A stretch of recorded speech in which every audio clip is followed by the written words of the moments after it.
So, hello and welcome back to The Ramble. I am one of your co-hosts, Greg, and I'm joined by my friend and fellow co-host, Jakob. Hello. And today we'll be interviewing... Well, do you want to introduce yourself? I'm Samuel Davie, and I'm one of the deputy head boys for the coming academic year. Now, Sam, what A-levels do you do? So I do music, German, maths, AS further maths, and then physics. What do you do outside of school? I'm part of the CCF, so I'm currently a cadet corporal within the RAF section. I kind of get the best of both worlds, both being in a senior leadership role and being in the mix of it, which I suppose is sort of similar to being a deputy head boy. Other than that, everything else I do pretty well is music. So I've sung in the church choir at St Wolfram's since I was 7. Now a choral scholar with the youth choir. I'm coming up on 10 years in the choir, which is quite scary. Big achievement, though. Yeah.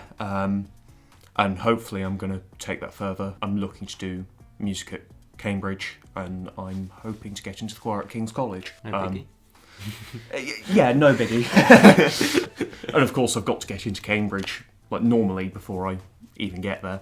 I also play trumpet. That's something I kind of do more for fun. Like, my voice is the instrument that I take really seriously. So you're deputy head boy now. What do you do and what are your plans? At the moment, as time goes forwards, I'm going to, like I was talking about with the CCF, of being both kind of in the thick of it and being in a managerial position. That's very much what I think is going to end up happening with deputy head boy as well. In terms of things I want to do personally, one thing I really want to bang the drum about is more cultural opportunities for students. I'm looking to see if I can get support from teachers of promoters of cultural enrichment opportunities. So trips for groups to go to the theatre, the opera, concerts, whatever, because I think that's something that students could really benefit from. You know, discover something new. My dad, when he was at school, he got into opera because it was actually one of his A-level general studies modules was quote-unquote opera studies. At the end, they went to the opera as a trip to round off the thing. And that was how he got into it. And then my own love for it came from being played. It was what got played in the car. When I was little. So I always grew up with it, and I just love it. Yeah. So I want to be able to offer that kind of opportunity and experience for other students. I think this will very definitely be my personal passion project. I think Joe will be similar with the theatre stuff. Yeah, with the oldest KG collaboration.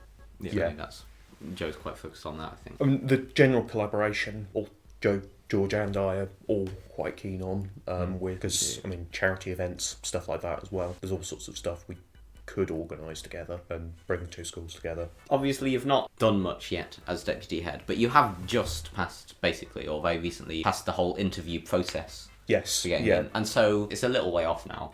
But is there any advice you'd give to year 11s who are thinking next year of joining the Prefect system at any level? Yeah, so I'd say be who you are. Don't try and put on a facade of some kind that you think they'll like, because one, they'll probably see right through it, and B, if you somehow get through the process with that facade, you've then got to be able to keep it up through the whole thing, and that just isn't going to work. Be proactive with ideas. So my cultural enrichment passion project, for example, one of the prefects wants to start a charities committee. So have an idea of things you want to do to really leave your mark. So going into the interview, really think about that.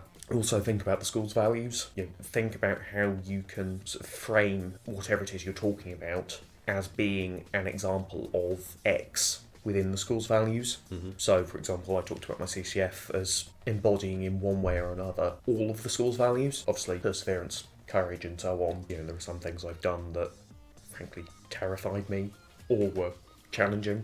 Equally, honour is a massive part of cadets and the military as a whole. Things like friendship, obviously vitally important.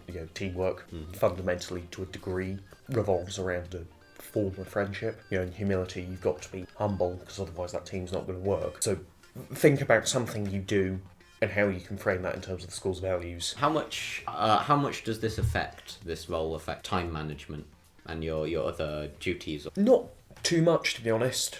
Occasionally I'll lose out on, a free period or whatever to do a meeting with Mr. Pickett. Most of my stuff can be done by email or just catching somebody at lunch or whatever. And the emails I can do when I'm going through my school inbox in the evening, as I normally do every day.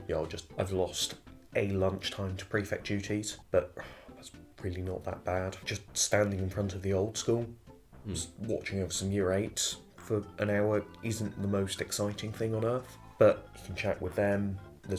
In the old school, there's a staff member with you. You normally have another prefect with you as well, so you can talk, pass the time, and there are things you are doing obviously as well. So it's quite laid back. Because our main focuses are Kings, KG. Yeah. What about Priory? I mean, I've got nothing against coordination with them. I think KG's possibly the more obvious candidate, both because both Kings and KG are single-sex schools, and we're also the 2 grammar schools in the town. So I think bringing those 2 together is the more obvious thing to do. Equally, you could argue that then breeds a certain degree of elitism. Yeah, I was about to say that. So you've got the 2 grammar schools just alliancing with each other. Yeah, but you then get into an argument over whether that's actually a thing or whether it's just somebody is saying it exists theoretically. Yeah. Doesn't actually. To be honest, I don't think there's anyone at King's that thinks they're better than somebody at Priory. I think those concerns, whilst I think it's reasonable to express them, I don't actually think there is a proper basis for them. But I think it'd be worth looking into. Alright, Sam, do you have any questions for us? Is there anything you would like putting in? I mean, all the things that I want to be implemented, I am implementing. Yeah.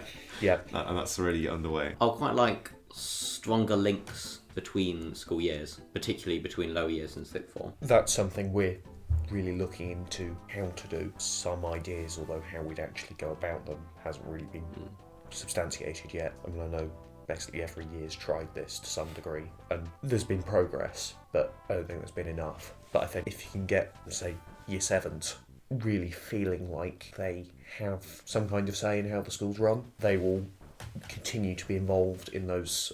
There are various committees as well, which I think could help facilitate this. They will continue to be involved, whereas it's much harder to draw, say, year 10 in, who's been inactive for a few inactive. years. Yeah. I mean, we're trying to do that as well. On the show, we just recorded the newsletter, the news. And one of the first things that we put in is the new clubs that are out. Right. And I think, because most of the clubs are open to everyone. Yeah. So if, people from year 7, year 10, 11, they can all go into the same club. They all interact. And that's strengthening the links there. And then CCF, that's a really nice way of doing stuff. I mean, yeah, CCF is massive. We are nationally one of the top contingents, not just state school, but full stop, including private schools. If you're listening to this and you're thinking about joining but aren't sure, I'm Jakob. As another member of the CCF, I'm sure you'll support me in this. Do it. If you don't like it, you can always quit, but you miss all the shots you don't take. So. Yeah, exactly. And there are so many things that I've done with the CCF that have been absolutely invaluable. I don't think I'd have got my position as deputy head boy without having done leadership training with the cadets. I've been gliding, I've done all sorts of camps, been to a national competition twice, and we've come in the top 15, 16 schools nationally. So yeah, if you're thinking about joining the CCF, do seriously just do it. I'm going to put my pitch in for the RAF section. We do everything the army does, but you also get to go flying. But we get to shoot guns. We also get to do that, but the army section do it more. Yeah. So if you want to do guns, army. If you want to fly, RAF. Normally we just start a random conversation and then we fade it out. Like us planning the ending part and then it's going to fade. Okay, good.